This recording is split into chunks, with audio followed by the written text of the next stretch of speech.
abilities again. We have our NASCAR Xfinity Dash for Cash drivers. I'd like to introduce Elliott Sadler, right here, the driver of the number 1 OneMain Financial Chevrolet. Then Christopher Bell, the driver of the number 20 Rheem Toyota. Then Matt Tifft, driver of the number 2 KCMG Chevrolet. And then on the end down there is Cindric, driver of the number 22 Fitzgerald Glider Kites Ford. We're going to start this press conference off with a video of the Dash for Cash. Kits. It's supposed to be kits, isn't it? Kits. The battle continues as the NASCAR Xfinity Series rolls into Talladega for race number 3 of this year's Dash for Cash. Last weekend, Elliott Sadler returned home to Virginia and claimed the prize at Richmond, and will look to defend his crown against Christopher Bell, Matt Tifft, and Cindric this weekend. The highest finisher among these 4 drivers at Talladega wins the $100 grand and will move on to defend their title next week at Dover. The next 3 highest finishers will join Talladega's Dash for Cash winner as they head to Dover for the final chance to win $100 grand. Don't miss out. Tune in each week to find out which driver has what it takes to win Dash for Cash. Follow the action on social using hashtag Dash for Cash.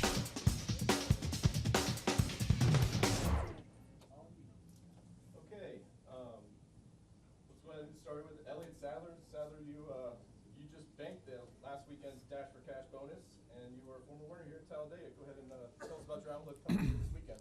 Yeah, we got a pretty good outlet, coming in this weekend. We usually run pretty well on restrictor plates, and it's, definitely a privilege to be a part of the Dash for Cash, and being able to win it last week at my home track was pretty special, and, we got some momentum on our side. We ran very well at Daytona, so we're pretty optimistic about how our car will be, tomorrow, and it's neat to be a part of the program again this weekend, and hopefully we'll have an opportunity to try to win another $100,000. That'd be a pretty good payday. That's a lot of money for the Xfinity Series and the Xfinity driver, and we was definitely proud of ourselves last week, and we want to try to make it happen again. Let's go ahead and go to Christopher. Christopher, you're coming off of a win last weekend, moved into second in the points. Tell us about how you feel coming into this weekend at Talladega, going for a $100,000 bonus. Well, if we were going anywhere else, I feel really good, but restrictor plate racing just hasn't really been my forte, and I don't know. I keep saying that I have bad luck whenever we go restrictor plate racing, and then I looked up Elliott's results, and I think he's got 3 second-place finishes in a row. So obviously there's something there that you can get good at, and I just got to figure it out. Hopefully this weekend's the weekend that something clicks for me. Thank you. Matt, how about you? Currently 10th in the standings, made 2 starts here. What's your outlook coming in this weekend? I think my outlook coming to Talladega, it's always been a whole lot better than Daytona. For some reason, I've always ran a little bit better here. So just trying to get our KCMG Camaro up to the front and try to keep it there and out of trouble. I mean, it seems like you can get maybe in a wreck here and keep on fighting back and try to get through. So the more you can minimize the damage and try to fight through the day is going to be important. And I think, as usual, it's going to be the ones who kind of survive the race there at the end, making the smart calls throughout the day will be there and try to go win the Dash for Cash and the race tomorrow. Thank you. Austin, making your series track debut here at Talladega. Tell us about your thoughts. How was the car earlier? Yeah, I thought we had a pretty good practice. I felt really comfortable in the car, so looking forward to hopefully just keeping out of trouble in the race. My Daytona was pretty short this year, so I look to try and get a little experience this year, trying to learn what I need to know in plate racing. I'm still pretty green to all this stuff, so I'm excited to be racing for $100 grand, but at the end of the day, I have to be at the end of the race to do that, and should be a lot of fun. Okay, we'll go ahead and open it up to questions to the media. Please state your name and your affiliation. We'll start back here at Jerry. Jerry Jordan, KickingTires.net, PRN. Elliott, this is 4 in a row for you here in the media center. How about that? Any thoughts? That's awesome. Do you have any isn't it? great wisdom for us? No, but I'm so proud to see you guys each and every week. I feel like we've made up for it now. So thanks to you guys for having me back. I'm really honored. Really thought I stunk or something. I switched my deodorant around a little bit. Now you guys will let me come in. I appreciate it.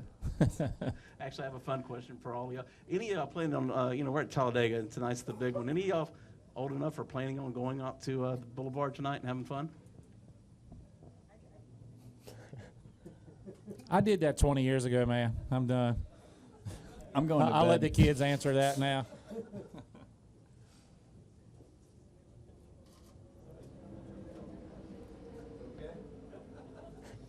They're a little smarter than I was, obviously. Okay, Elliott, how did you refine your craft on super speedways by racing at Yates? Because back in the day, there were no better cars, no better engines, had by far the best package, and Doug continues that to this day. Yeah, they were always strong no matter who's driving, his stuff. And you always knew coming to a restrictor plate with his packages, you were going to be good. But I learned my stuff from Dale Jarrett, who had a couple different suggestions and ideas about drafting and about a little bit different Daytona than Talladega just because of the width of the track. But that's when I really felt like I came into my own. Is I was kind of looking at it the wrong way mentally, and he kind of changed how I should look at the draft and who you're racing with and how they're manipulating your car and how you're manipulating their car. I mean, it's just little different things that he had taught me while I was there that just kind of, I think, helped me, put me in a better position. But I would say Dale Jarrett was a huge key to why we feel like we're a lot better now on speedways than we were when I first started. You're welcome. Any more questions? Okay, gentlemen, thanks for coming in. Thank you. Okay, we're going to keep these media availabilities rolling. Let's go ahead and welcome Austin Dillon, driver of the number 3 Dow Scooper Cat Chevrolet. Austin Dillon is the 2018 Daytona 500 winner. Austin, how's your car today, and what's your outlook coming into this weekend? Well, right now it's pretty good, and hopefully later on it will be good. Yeah, that was a wild wreck on the backstretch, and luckily we were a little late getting out there, and that kind of worked into our advantage not getting in that. I hate that for those guys. That stinks. I never figured out what happened. Was it a right rear tire or left rear tire? Yeah. So unfortunate thing is he left the ground. I think that was something we were trying to solve. So that's kind of unfortunate, but that's probably the fastest part of the track there on the backstretch. Everything's flat, and carrying that much speed to get hit there, it's hard to keep the car on the ground going that fast and where it's at. Okay, we'll go ahead and open it up to questions. Go ahead and state your name and affiliation. We'll start here with Kenny. Kenny Bruce with KennyBruce.net. Austin, when you see something like that, we always hear drivers talk about whether they're going to go out and draft or not draft, and what can happen. Obviously, something like that. But when you see it, does it ever make you think that? Well, I guess what do you lose when you don't go out there and draft? What do you not know about your car?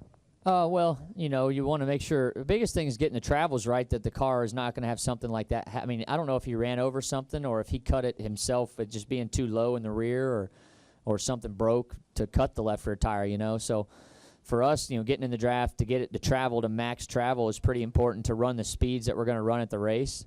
So when the car travels and gets lower or higher, wherever it does, we know nothing's going to be hitting, dragging on the track. So that's kind of the reason we do it. And then also the drivability part of it is if you don't get out there, and you can't really get a good assessment by yourself how your car's driving.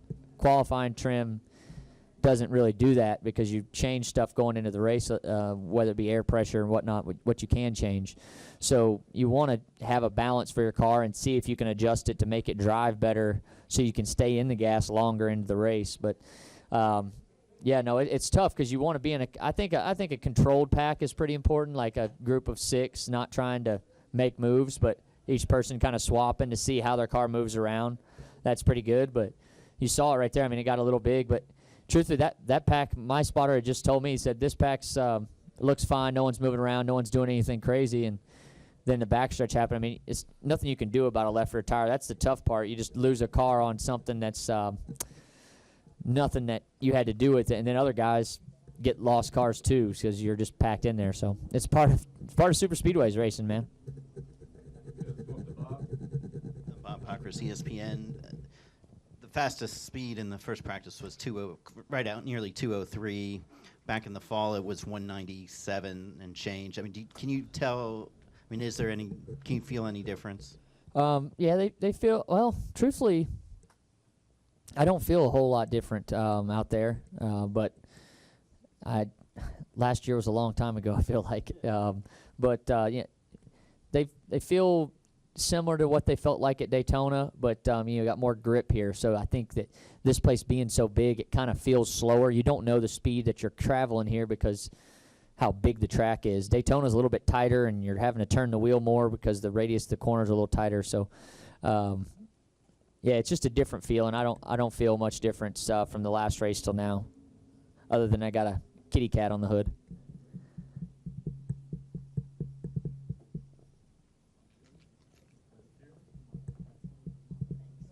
Hey.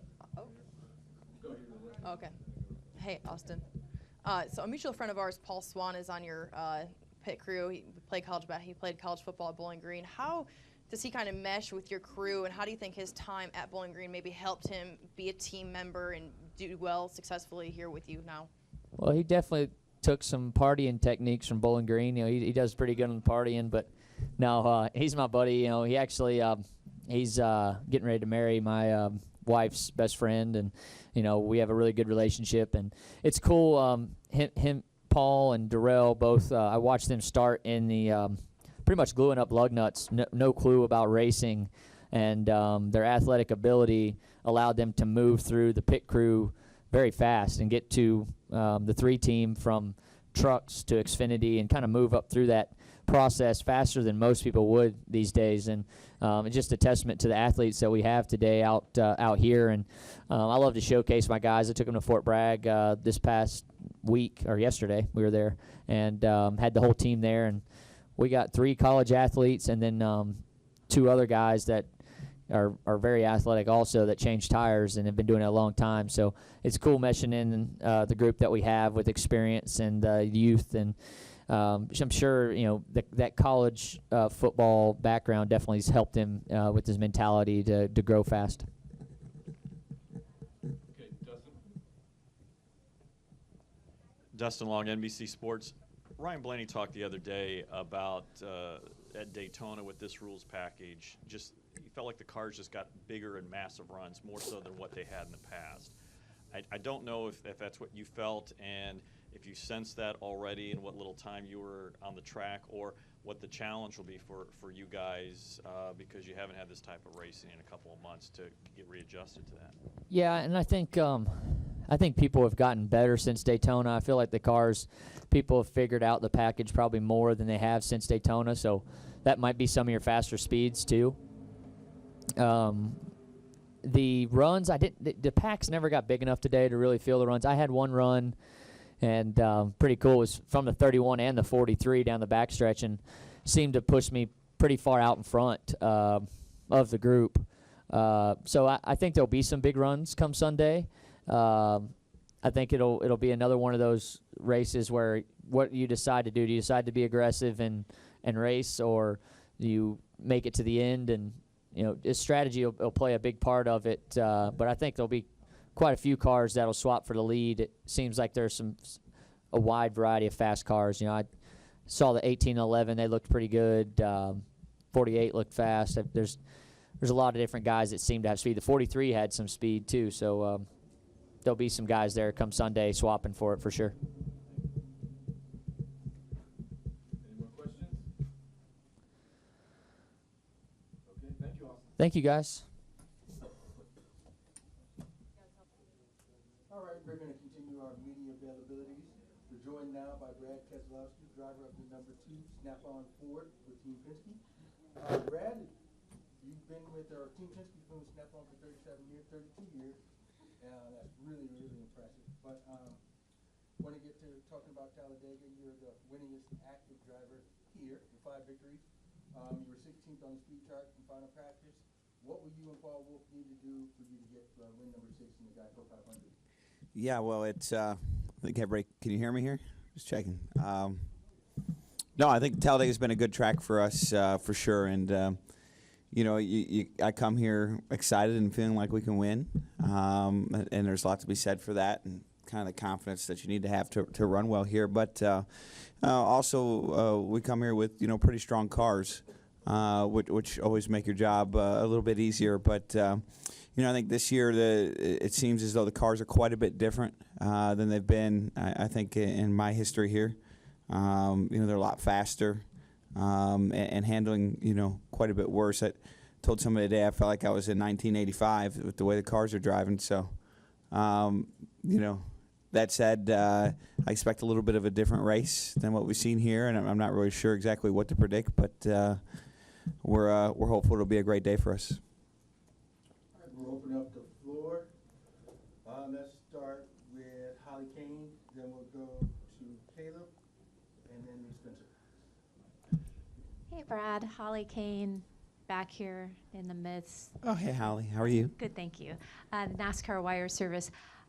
With 5 victories here, is there something to knowing how to race this? I mean, do you feel like this is a place where you can feel confident every time you come? Some people talk about it as it's a crapshoot, but clearly when you've won 5 times, that's not the case, perhaps. Well, maybe I've just been lucky 5 times. I think there's a luck factor to Talladega that will always be there, and there's a skill factor that seems to always be a moving target with different tactics and techniques based on the rules, regulations, and competitors. What it took to win here the first time is certainly not what it's going to take to win here this weekend. So you have to adapt to that, and that's a big challenge, right, when you have something that you're successful with. And I would say that with the way the cars are driving so far this weekend, it's going to take something even completely different again to be successful here. So I look at it as a fairly open weekend. With a lot of unpredictability, even for Talladega standards, with that is an opportunity as well. But we're certainly going to have to earn it. Let's go back to Caleb. Caleb Whistler, KickingTheTires.net. Brad, knowing your family's history in ARCA, kind of what was your initial thoughts whenever they announced that NASCAR has acquired ARCA? Yeah, I just read a tiny bit about it, and I think there's an announcement actually after mine. At least I saw it on the board out there that maybe will help give a little clarity, because I don't know enough to really understand what's going on there. But other than the basics, I think there's a lot of details there that really will determine whether it was good for everybody. But my initial reaction is I really like Ron Drager and his family a lot.